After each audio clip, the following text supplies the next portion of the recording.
A historic win in Rupp Arena as the Tigers put a little BTA to the Kentucky Wildcats.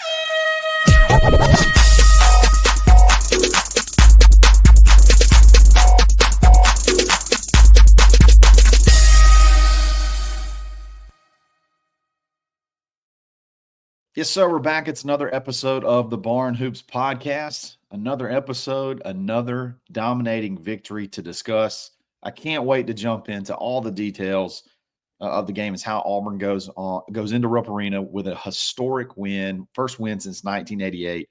What all that means. We're going to break down the game, talk players of the game, and Auburn clinches the regular season SEC championship. So a lot of fun, a lot of excitement to talk about. We'll get into that in just a second. But before we get started, we got to give a shout out to Uncle Keith's Red Sauce. Uncle Keith decided, hey, everything's going so good. Let's just keep the coupon rolling. So go make sure you use the Barn25 to take 25% off your order at UncleKeith'sRedSauce.com.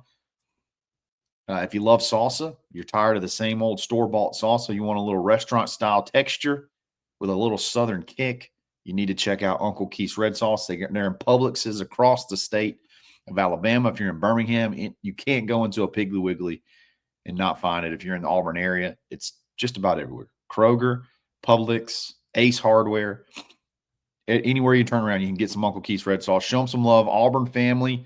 Uncle Keith's got a birthday coming up soon, too. So stay on the lookout for that. We got a special coming up for that. So stay tuned. Uncle Keith's Red Sauce. It's good, y'all. Auburn goes into Rupp Arena, takes down the Cats 94-78 in a big time win. Look, you had two tough road games back to back before you played Alabama. The question's always been, what's Auburn's record going to be over the next three? What's Auburn's record going to be over these two away games? Almost just sort of preparing maybe for a loss, but they just don't lose. And not only do they not lose, they dominate. They get in there and they absolutely dominate. From start to finish, this one was just not really much of a contest. There's a lot of reasons why, and we're going to talk about those in just a second. But basically, I mean, right out of the gate, scores are always closer at the beginning of the game because the score starts off 0-0. But in reality, you could see it fairly quickly that Auburn was going to be tough to beat. That you could see it in their eyes. You could see it that hey, they're hot. They're playing good defense. They're turning Kentucky over. And you could just tell, hey, they're not going to lose this game. It just felt that way. It felt like there was no chance that any run that Kentucky would mount, Auburn was going to answer. It started off early when Miles Kelly banked in 2 threes. Miles Kelly was unreal, and I'm going to talk about Miles Kelly in detail, but just about the game right now. I mean, he hit 5 threes in the first half. Auburn was lights out in the first half. They scored 49 points, which isn't a huge surprise because Kentucky does not play defense. It's defense optional for Kentucky. I think the bigger surprise was that Auburn played so good against Kentucky's offense. They only hit 1 3, I think, in the first half. They were very, very cold in the first half and for the game overall. Auburn was just smothering them, denying the passes around the top of the key like they always do, denying the three-pointer, making it have to be tough with a hand in their face. And they just continued to score. And basically you go into half with a 15-point lead. I did this on the last show. We talked about Ole Miss. Imagine Ole Miss, You come out and you hit your first 4 shots. Well, imagine you're Kentucky. Your game plan is, hey, at home, we can't let Janai Broome beat us. Janai can take over a game. Janai can go 30 and 14. If we can make them have to shoot, I like our odds there. Let's just deny everything inside, clog the paint. Don't let them score in the paint, and make them have to shoot. Make them have to make tough shots to win the game.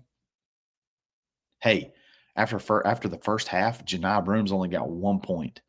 Man, we've executed this plan to perfection. What's the score? Oh, we're down 15. We've done everything.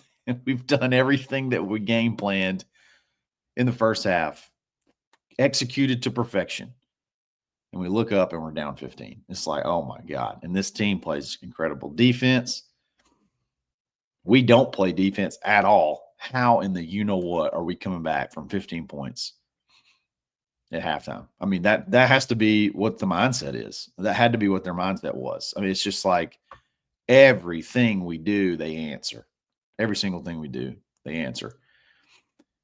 The middle 8 of that game, the last 4 minutes of the first half and the first 4 minutes of the second half is when Auburn really put the hammer down. I mean, Auburn won by 16 points, but they had a 20-point lead for the vast majority of the second half. I mean, it got tighter there at the end. It typically does, like towards the end of a game. But for the most part, it was basically like a 20-point. It was a 20-point lead for a long period of time in this game. So you finish the first half, you're up 15. You come out in the second half, and you're thinking, there's no way Miles is going to shoot that well. There's no way the Tigers are going to continue to score. That was just, really good shooting performance. They're shooting probably above their average. Well, they just come out. They score 49 in the first half and 45 in the second half. I mean, to equal up to 94 points. And Kentucky, they can score that much, but this defense is so good that is a recipe for disaster. If Auburn's scoring 94 points, it's going to be tough for them to lose a game against anybody. It's just because of how intense they play on defense.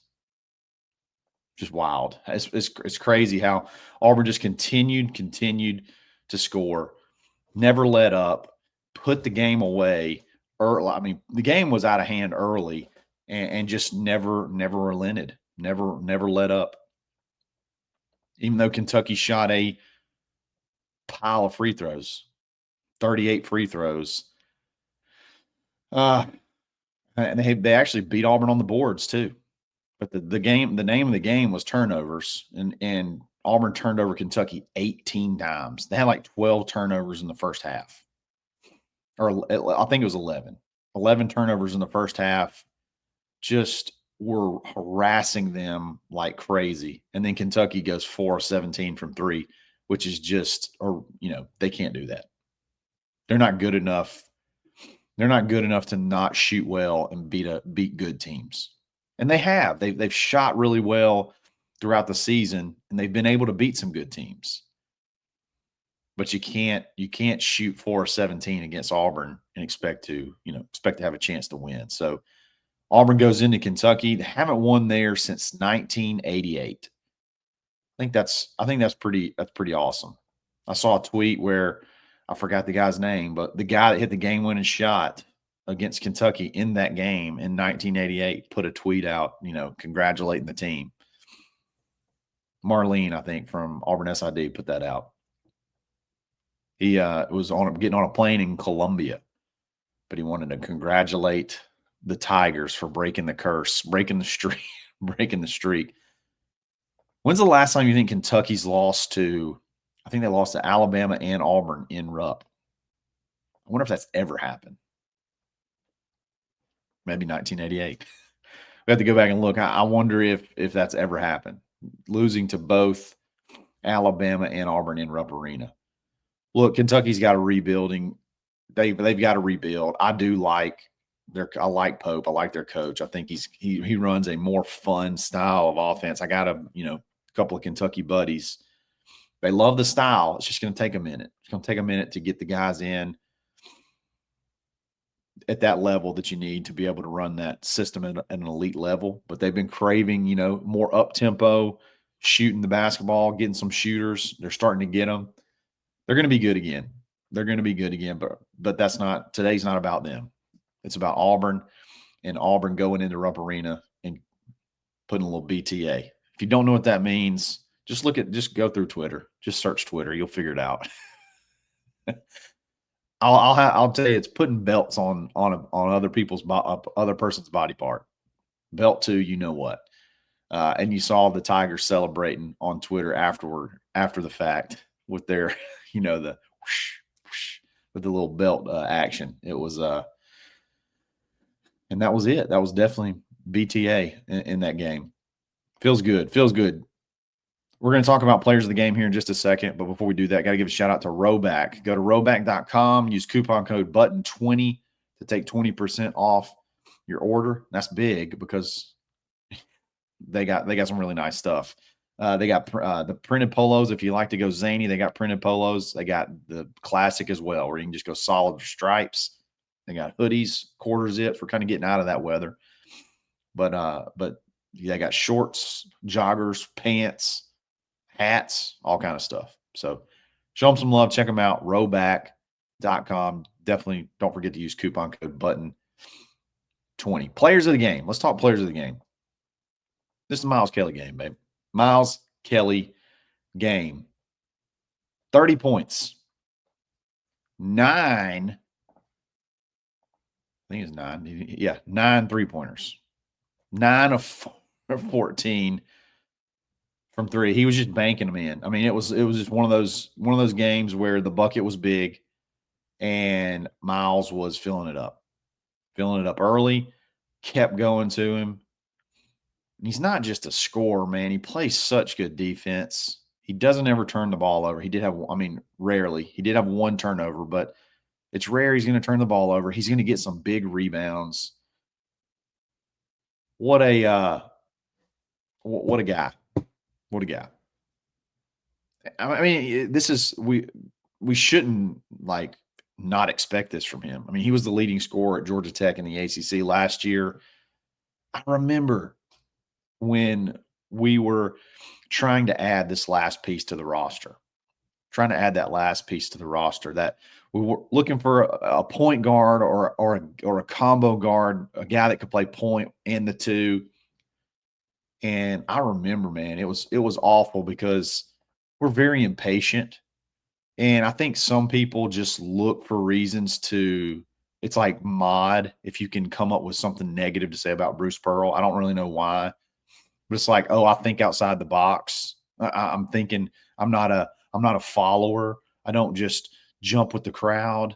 I see stuff that's wrong. And I can remember, Duke Miles, the kid from was it UAB or somewhere close by that we wanted.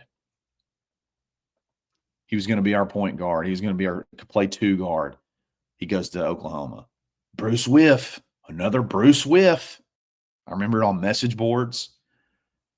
I remember seeing it on Twitter.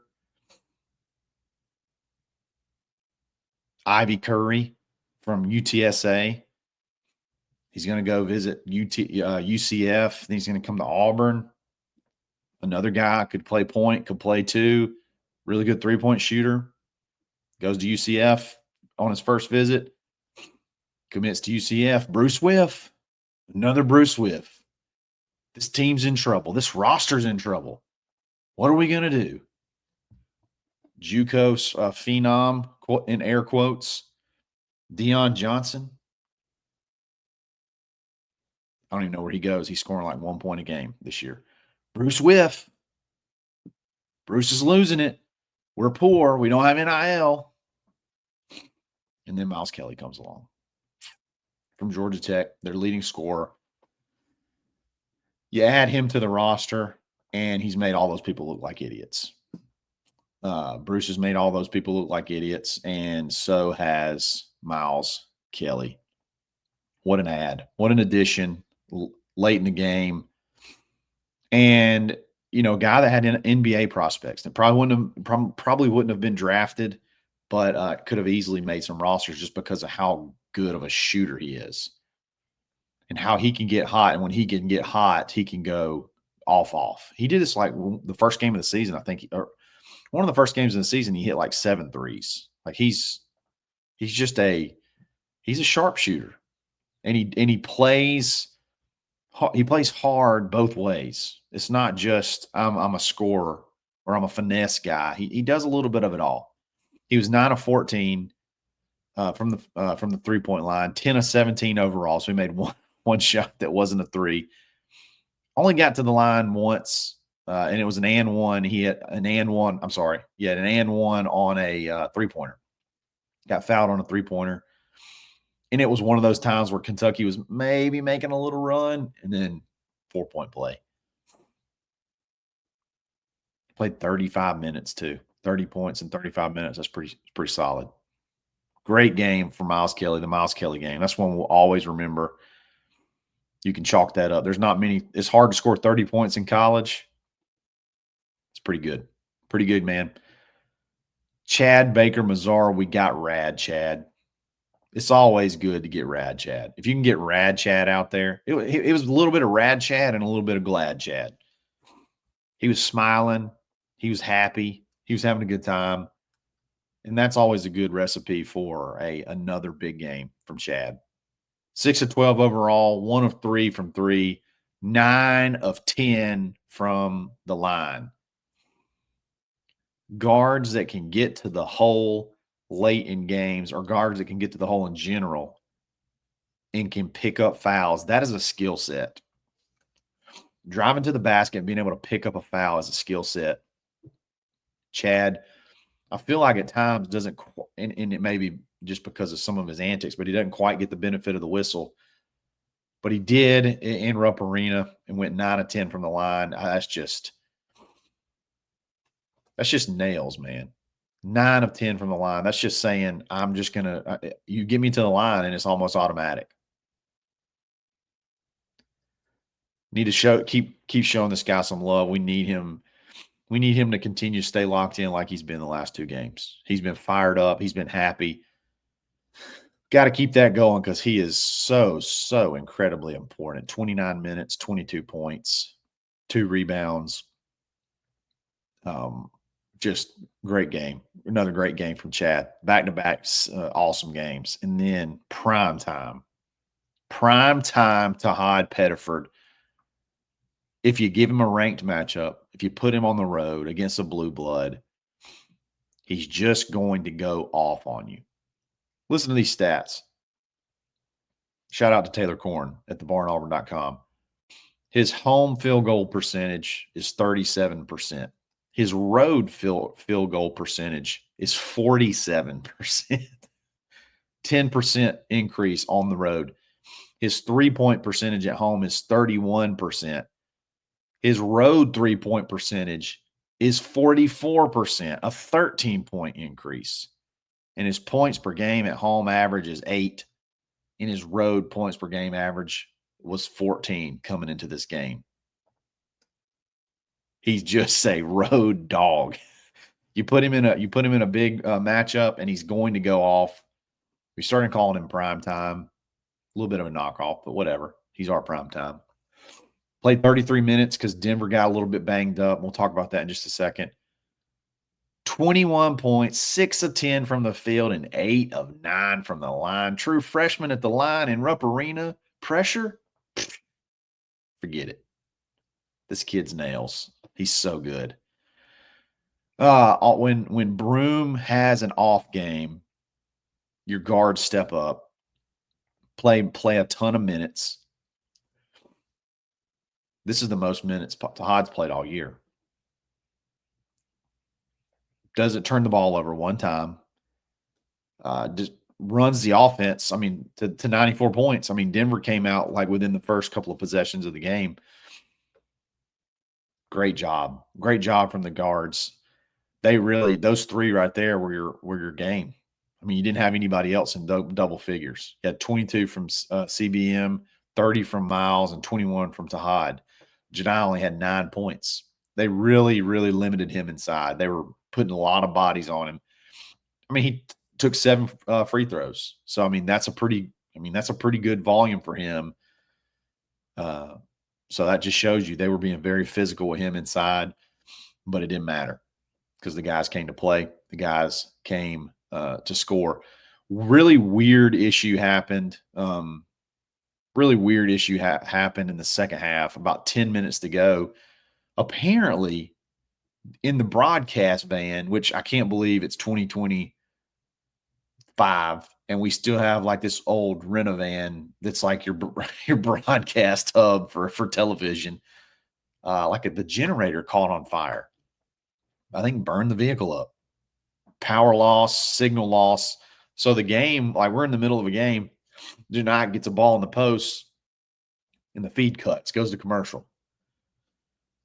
So we didn't even see like the whole rest of the game. You couldn't even watch the whole rest of the game. You had to listen to it on TV. So Auburn does this. What's it called? I think it's called courtside or something like that, where it's the camera just on Randall Dickey and Andy Burcham, and it's them calling the game, but you're watching them react live, which is really cool. It's fun sometimes, especially if you don't like the announcers or whatever.